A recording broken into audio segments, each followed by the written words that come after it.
Let's go.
All right, we're back. Both of us are back in the office having a coffee. Back in the office. Yeah, office, home, whatever it is. I always called it my office because it's like literally all I do in this room is work, right? Yeah. Dude, I find working on the road can sometimes be quite challenging. You're just out of your normal environment, you know?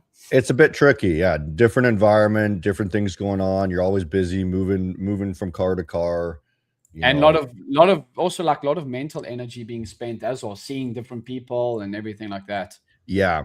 When I was traveling, I don't know about you, but honestly, traders at home, when you make it as a trader, or, business owner or whatever you're doing, and you end up being your own boss, it's quite beautiful because you can work anywhere in the world.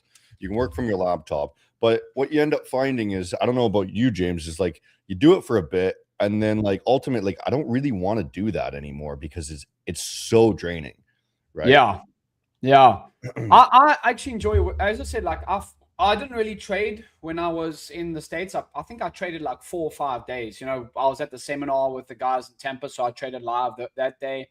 But I think other than that, probably like 2 or 3 other days, just because I was with the family. Traveling with the family, not even by yourself, is even more stressful because I got a 1-year-old and a pregnant wife. So it's very busy. But I think once I settle back in and I'm actually traveling again, I'm going to Cape Town, meeting with some guys there that side. So tomorrow. But I think, just taking a week to settle back in, and also the time zone difference as well in South Africa compared to the States, So yeah, just settling back in. I think you need the time off a little bit from time to time. Yeah, from Europe or Africa back into the US is quite a different time zone. Wasn't as bad for me, but yeah. And just so some people kind of understand, hey, if you haven't really traveled too much, well, when you're traveling and you're only gone for like a week or two, Like this is a bit different. Like let's say you're gone for like a month or two. It's a bit different because you settle in and it's great. But if you're only gone for a week or two, you're trying to balance work, taking photos. Yeah, If you got your wife or kids, you have to make sure that they're taken care of. And then correct. you're balancing, okay, what's the excursion we're going on today, right? And then Yeah, on top of that, dinner time, you're probably having a beer because you're on vacation. So you know what I mean? It's like there's so many things going on. When you're at home, it's like work, gym, work, it's gym, work, routine. Yeah, exactly. you know? Yeah, when you're on vacation, you definitely doing things like going out later than you should, maybe on a Yeah. then and again, like I'm used to working in the evenings my time. Now all of a sudden I'm have to be up at 8 a.m. for like market prep. So it is a bit different for sure. Yeah. It was interesting hanging out with those younger boys there that we had on the last two podcasts. Yes, they are interesting characters. We would be up talking about work or whatever until like midnight, 1 a.m., right? And then Yeah, I'd walk back to my hotel and I'd crash. And then I'd be up again to work for market open. And it was a 24/7 thing. It was only for a few days, but immediately just got burnt out after 4 days of doing that. I don't know. yeah. I don't know how Miami kids do it. I know, dude. It's a fast pace of life for sure. I enjoy it. Like I enjoy where I live. It's a lot more. Dude, New York was so busy, bro. Oh my Yeah. goodness. More, Yeah. better or worse than Miami if you had to choose No, one to trade I from. actually, to be honest, I enjoyed Florida, Miami, and Tampa where I went. It was a lot more like beach vibes where I live. Whereas Yeah. like New York was like just a city, bro, and it's just never sleeps. That's why I guess they call it the city that never sleeps, right? It's just so busy. So yeah. Yeah. Interesting. Well, let's look at the markets. Yeah. Are you trading today? It looks like I'm not going to actually be taking any trades on personal accounts or prop firm accounts. I want to speak to you about getting a Maven account because last time I couldn't trade on it. So I want to get a Maven account to start trading too. Yeah, I mean markets interesting. YM is down, but NQ and ES are up today. But yeah, a little bit of a mix on the stocks as on the video down. As well as Amazon, Microsoft, and Meta, and then Tesla, Apple, and Google are up. So interesting. What are you seeing on NQ? It's basically just been a buy every single dip that happens at the moment. Yeah. So right now I'm seeing a pretty awesome move up on the open. Like you just went straight up on the open. Yeah. So right now I'm not too concerned with this move back down, and we're hitting some sort of like support more or less. So honestly, wake up and buy, like you said, but like realistically, if you want to find levels, we could jot some stuff down because it is coming back down. But right now you can see, hey, look, we closed beyond sort of these sort of support levels here, so potentially we find more support here, right? A little bit, it could come lower, but if I just draw kind of a zone that traders might be interested in, this is probably the zone that traders are interested in. So as long as we're not getting below that zone, as long as we're not making clean closes back into the zone, I'm probably pretty happy. I've actually entered long. Yeah, I like this level for longs. Already on an account, and Nice. we could probably just shoot this up and let it run. And yeah, that's what I'm looking at the NASDAQ. If we draw, I don't know if you look, do you ever look at the real-time hours? Do I ever look at the? Do you see this, the real-time hours, or do you just look at the globe? No, I always look at extended, bro. I know some people only look at the regular trading hours. I personally don't. I like using like the full scope of like pre and post market. Yeah, what's wonderful about this is you're gonna see levels that you don't normally see in a regular market, right? You can see this gap here, and you can understand a little bit more. It is more confusing, that's for sure. So a newer trader, I probably wouldn't recommend this to, because you're like, oh, what? Like this doesn't make a whole lot of sense to you. But we can say, hey, if it doesn't hold this support here that I've just drawn out, then good chance we're going to be filling up these gaps, right? And we're going to be coming down pretty low. So it does need to hold this level, in my opinion, right? Because there's not much more support below that, maybe way down here, right? Yeah, exactly. I'm Someone was just asking the chat there about should a full-time trader take time off? I think that's what we were obviously speaking about in the beginning. I actually posted a reel about this. It was from an interview I did maybe like a year ago. I don't think you should have. I don't even know what real full-time trading is. If you want to put that in inverted commas, I don't think trading should be your only source of income. I think that's very foolish. And I think you've spoken about that quite often too. I think you should have multiple ways of making money. My dad's a businessman. He runs his own accounting practice. He doesn't only make money from his accounting practice. He has properties, he has stocks, he has other side businesses that he does as well. So for a trader to come in and say that only doing trading and making money from trading is pretty foolish, because you can have a great 3 months and then 1 month you can be in drawdown, and give back maybe 20%, 30%, whatever of your profits from the year. So that puts a lot of stress on yourself as a trader. So I think when I went on this holiday now, I'm still making money from other avenues, other businesses, even outside of trading. And it helps you stay, not like you're having to chase the market. Yeah. Maybe we should make that a little bit of, a theme here today. I kind of got two themes in my head right now. One is the markets are just crazy, unrealistic here. And two is, we could talk a little bit about, balancing work-life balance with trading and whatnot. Because I guess his question is, should you take breaks, right? Or should you take vacation? I think he did vacation, right? Yeah, vacation. Should full-time traders take vacations, basically? Well, I guess there's two avenues of thought. Is one, you could take vacation for the sake of mental health, right? So that you trade better. And two, you could take vacation so that you can actually spend the money that you're making, right? Yeah. I guess markets are dumping down on that. Yeah, ES is breaking for a new low, by the way, at the moment.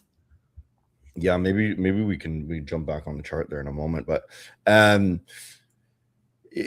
the latter there, where taking vacation just for the sake of spending the money that you've made, well, yeah, sure, but first of all, you need to make the money. So first of all, guys, I wouldn't be taking vacations until you've made a significant amount of money, right? If you're trying to spend the money, from trading, because trading, realistically, you need capital behind your hands, right, in order to make good money.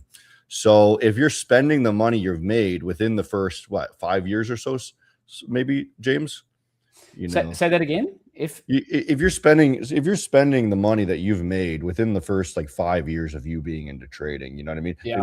Let's say you got into dumb money concepts, or you got into Bitcoin or something. Sure. 2 years down the line, you've made $20,000, $30,000 or whatever.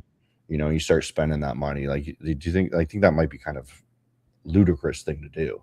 Right? Yeah, I mean, until you personally, for me, I always say put money aside into that you make from trading into long-term, retirement accounts and stuff like that. Protect, because a lot of people can make money, but they also spend it as fast as they make it, which is obviously not the wise thing if you do want to take vacations, because then you're going to have to keep working or keep trading to keep up with your lifestyle. So I think, it all depends on the situation that you're in. But I think as long as if you're doing well in trading, and you're making money, spend the money wisely. Don't just go blow it on random stuff. That's my opinion. Yeah, that's kind of the problem I have, man. Is I just spend it on all my paycheck and I don't reserve any of it to go back into trading. Yeah, but that's where obviously also prop firms allow you, if you want to make, let's say your goal is to make $10,000 a month consistently in a year, so call it $100,000 in a year, right? Give or take. You don't need, if you wanted to do that on a personal trading account, I would say you need at least $50K to do $100K in the year, because then you'd have to obviously double your account, right? But with prop firms, you could probably spend 10 to 15K, and if you're a good trader, potentially make 50K plus on that 10K. The scalability of a prop firm is unmatched, right? And many people obviously that we spoke to in Miami as well weren't too harped on the prop firm idea, but I love prop firms, bro. You can buy a $500 account and maybe make if you're a good trader again, 5K, 10K plus from that one account, right? Well, that's an interesting point. Let's ask a question. Who shouldn't use a prop firm, right?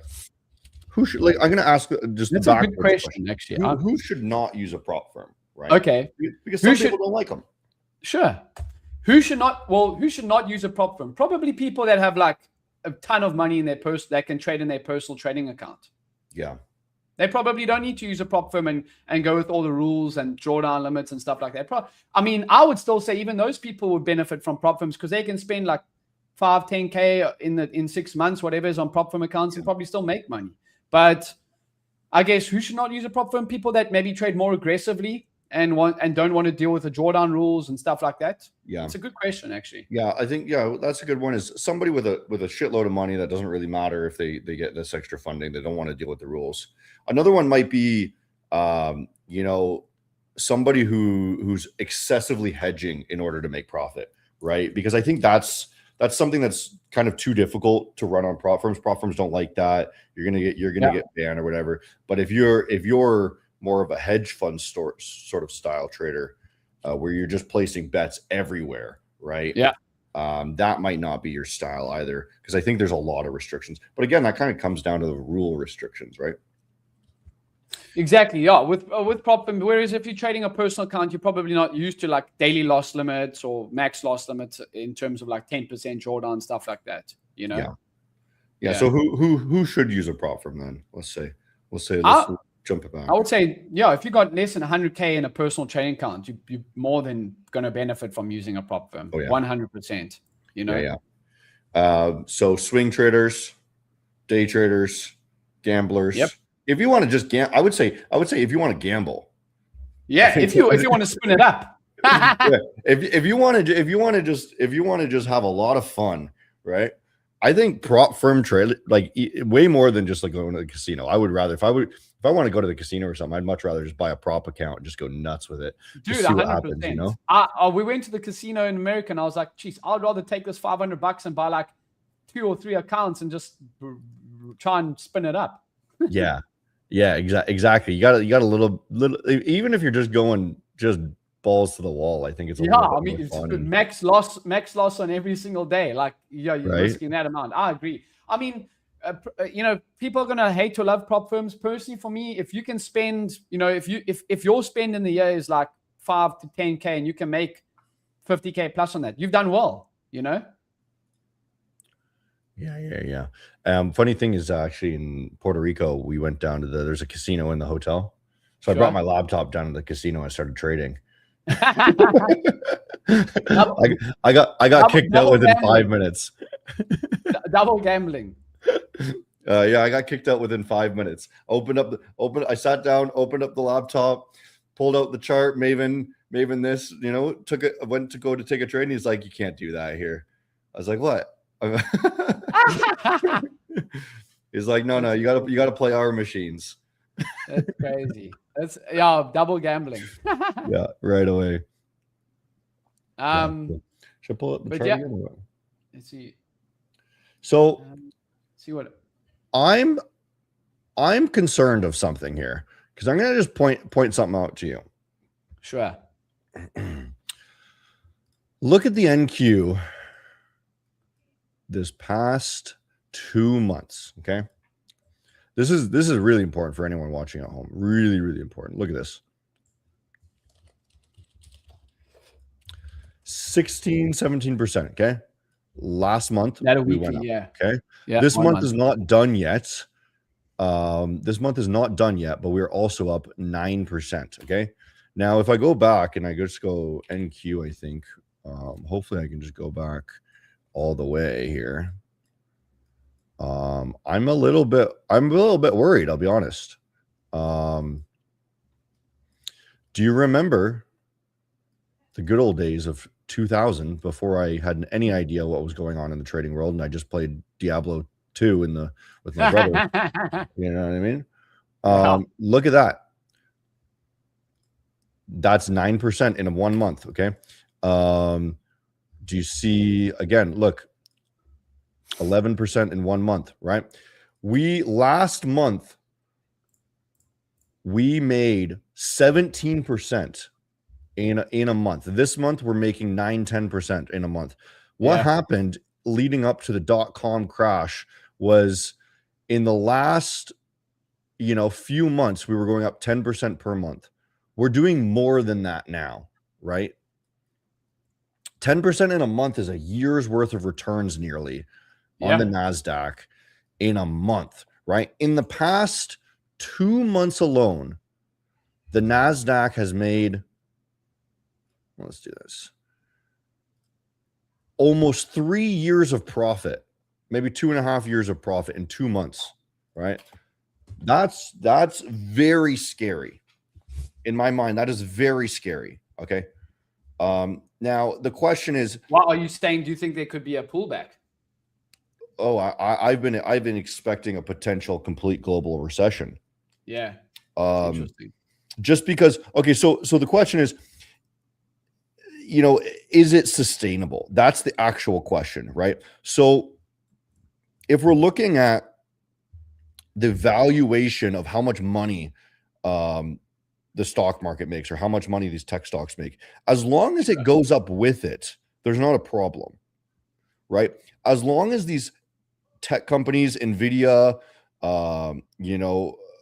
Apple, whatever, right? Google, as long as the amount of money they make goes up with it, then it's sustainable, right? Because then it's based off of something, right? Yes, sure. But right now, like, we had this massive run up here, and now we're having an even bigger run up now after this tiny little pullback, right? And soon enough, I think, when does the SpaceX IPO come? When does the Open AI IPO come? Can you look those up for me? So I did. My one of the brokers that I used actually was talking about that SpaceX IPO. June. SpaceX is June what? Yeah, early June.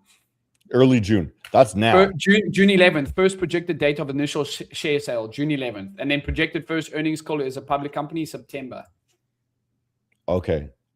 So it's going to go public in September, but then first earnings call is in September. So, but first earnings expected official list, expected official listing and start of public trading June 12th. And what about OpenAI? Do they have a IPO date for that? OpenAI IPO. I think it's already happened. Yeah, I thought it was in May. Yeah, I thought so too. Yeah. It's already happened, I think. But recent reports indicate company preparing for first IPO as early as September. Sorry, September. Okay, I think it got delayed. It was supposed to be like May. It was supposed to be, yes, and then it got delayed. September. Yes. All right. So, and then the first earnings call for SpaceX is going to be September. So what's going to happen here in my mind is, hey, these things, first of all, SpaceX is they're combining. Elon has done something crazy, by the way. He's of course, he's a South African. yeah, he's combining SpaceX with XAI, which is Grok, right? Yep. And he's basically looking like he's deloading private investors onto the public market, right? It looks like both of these are like multi-trillion-dollar valuations, which makes no sense. They're going to be the top 1 and 2 companies globally, on IPO, which makes no sense. They can only go down from there, right? So if they IPO, this is my expectation. I don't know, you can argue with me if you want, but we're leading up to, AI doesn't really make much money for how much it's hyped up, right? We have these massive run-ups of bullishness that make no sense right now. Like, we should not be making 3 years of profit in the past month or two, right? So I expect this summer things to just go, euphoric here, spike up, right, with the launch, and then immediately back down, right? Because people are going to realize that on earnings they don't make any money. They don't make any money. Yeah, that's what I'm thinking too. Because they actually don't, like, what I've read is they're actually not making money. OpenAI. Exactly. So, by the end of the year, 2027 might be a really difficult year for the markets, because by the end of the year, everything could collapse down. Now, mind you, these collapses are going to take years to play out, right? Like the dot-com bubble took 3 years to hit the bottom. Have you noticed that when we sell off a lot more aggressively than when we actually move up? Oh yeah, totally. It goes much faster, right? Yeah, that's how things work, right? Because most people are just longing all the time. But let's see if there's any questions in the chat yet too. Looks like market is just dumping down right now, but We'll watch these closes here to see how it goes. Somebody asked, how do you budget your monthly living expenses against your trading P&L? Do you pay yourself fixed salary and withdraw on performance? That's a really good question, actually. I'm gonna save that one there. So I think for James and I both, we both have, flat salaries from our jobs, right? Exactly. And both of us recommend that you have a fixed income somewhere that is non-trading related. 100%. I have a company that I do with my parents, and that outside of trading, that's got nothing to do with trading related. So you should be doing stuff like that. Also keeps your mind outside of trading too, you can't just be thinking charts all the time, for me personally. Now, what if trading was your only source of income then, James? I did it for 2 years. It can be tough, bro. I did it for 2 years, and it can be tough. But I mean, for those that I personally, I actually don't know anyone that's actual only source of income is, and I'm talking about guys that are going to do like $1 million plus in a year. I don't know. His only source of income isn't actually trading. He makes money outside of trading too. Yeah. From broker fees, people trading underneath him, stuff like that. So I personally actually can't say I know someone that's only source of income is trading. I can't. Yeah, I know a couple people. Sure. And to be honest, these people are incredibly good. They win almost always. They don't really do the I win only like 60% of the time sort of thing. They're very good, right? Yeah. And they have $1 million, right? Sure. So to trade with, yeah. Yeah. So, but what I would do is probably withdraw a fixed salary. Yeah. Like, yes, I pay myself a fixed salary out of my trading business every single month. I pay myself a fixed salary. And what would you take out of it? Would you base it off of your trading earnings, or would you just take it off of like what I would, off my first thought, I'd probably take 1% of my account balance out per month. Yeah, it depends on. I mean, I only go off like numbers, like how much I need to cover, like my monthly budget. Essentially, that's what I go off of. Oh, that could make sense then too. Yeah. So like, let's just say your monthly budget is $5,000. You take out $5,000 every single month out of your trading account, essentially. Yeah, it's really interesting. Like the way that a successful trader's mind works is so much different than an unsuccessful trader's mind, because the thing that you just said was, my budget, I spend $5,000, right? And that's what that's what I take out, right? Yeah. And it's like that's not a crazy amount of money. You're not living luxuriously, right? Like unsuccessful traders are like, oh, I made all this money, so now I'm going to spend it. Right? I'm gonna go buy the brand new car worth 50 grand this month and stuff like that. No, Yeah, I had a good month. When was it? Last month or 2 months ago. I made a total just on prop firms, not even a personal. I made 26K. I didn't be like, okay, cool, I'm gonna go spend all of it. I put actually a lot of it into Bitcoin. Yeah, exactly. Yeah, that's the thing about the successful traders is they don't spend the money they make, right? And that's how they become successful, is because they're looking for stability, right? In an unstable market. In an unstable market. Yeah, because you don't know what the next months are actually going to bring. I actually just closed out my long. Nasdaq's coming back down now, 922. Yeah, my long didn't get the bounce that I wanted, so I just closed that out. Yeah, but there you go. That's a good sign of a good trader. You'd be like, okay, I'm wrong. Let me just get out. I can reevaluate. Yeah, you know what? I don't even know if I'm wrong. It's just the fact that it's not doing what I want immediately. You know what I mean? Then I don't want to be a part of it. Sure. It's easy to just walk away that way. So a lot of traders they get confused because they see these gurus online. They have the fancy car or whatever. Those guys are not traders, right? Those guys are marketers, and then the money that they make income, they're able to spend because it converts to more money for them. It converts to more money. So they use it for marketing purposes. Yes. Exactly. And as a trader, if you spend your money, you're doing the exact opposite. You're You're scaling down now. Well, what they're doing is they're scaling up. Yeah, unless you're using it for marketing. Yeah, unless you use it for marketing and then you sell your course, which is honestly like it's to be honest, it's a little bit easier to just, you know, sell a course and, you know, trade prop firms. Like you could do that if you want. If you got a strategy that ends up working, it's probably better for you to, you know, teach some people, make a little side income there, and then trade on prop firms. And, you know, then you can still trade, make money trading. You know, you got the stable side income. You got to spend money on the fancy car. You know what I mean? Yeah. I think that's the lifestyle most people actually want. They prefer that over the actual, like the real traders. Trading. Yeah, over the actual trading. Real traders need to be super disciplined. They need to be meditative. They need to be calm. They need to not live flashy lives, right? Yeah, they need to have geez, Nasdaq is melting right now underneath 29,900 now. But yeah, I agree with you. Let's see if there's any other people asking for account giveaways. There is an account giveaway every single Tuesday, right, Hunter? Yeah. Okay. We'll just pick one of the good questions here. Yeah. Let's get a couple more questions and then wrap her up. We just started. Yeah, what's the biggest psychological difference between demo trading and live trading?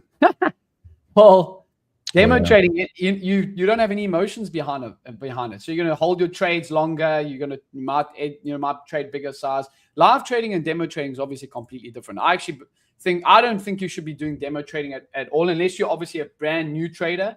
But because I'd rather just, you know, get a prop firm account worth $100 and at least you got something behind it, you know? Yeah, I completely agree with that.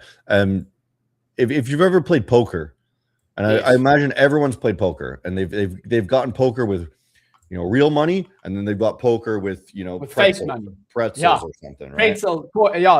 Pens. yeah, you're throwing like little buttons or whatever, right? And you know how when you're trading with no money, somebody always goes, "I'm all in," just like every time. Like, and there's no, it's like you're trying to maximize your excitement with no return. And I think it's the equivalent demo versus live funds.